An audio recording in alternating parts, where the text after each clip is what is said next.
कोल्हापूर महानगरपालिकेने येत्या महासभेत 17 तारखेला पर्यटकांच्याकडून कर वसूल करण्याचा घातलेला आहे, अशा पद्धतीचा ठराव आणला आहे, अशा प्रकारच्या बातम्या वर्तमानपत्रात बघायला मिळाल्या।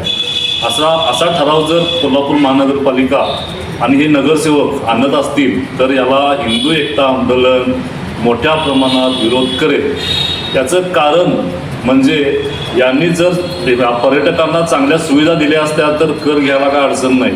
महानगरपालिका ना अन्नछत्र चालवती ना कसल्याही प्रकारच्या सुविधा देती, कसल्याही प्रकारच्या सुविधा न देता पार्किंगची तरी बोंबाबोंब बट्ट्याबोळ करून टाकला आहे। साधे यांना बोर्ड लावता येत नाही की मंदिर ह्या बाजूला आहे म्हणून, आणि कसला कर घेताय हिंदू पर्यटकांच्याकडनं। हा अन्यायकारक कर घेण्याला आम्ही जाहीर निषेध करत आहोत। लवकरच मोठं आंदोलन करून महानगरपालिकेत या नगरसेवकांना सळो की पळो करून सोडू।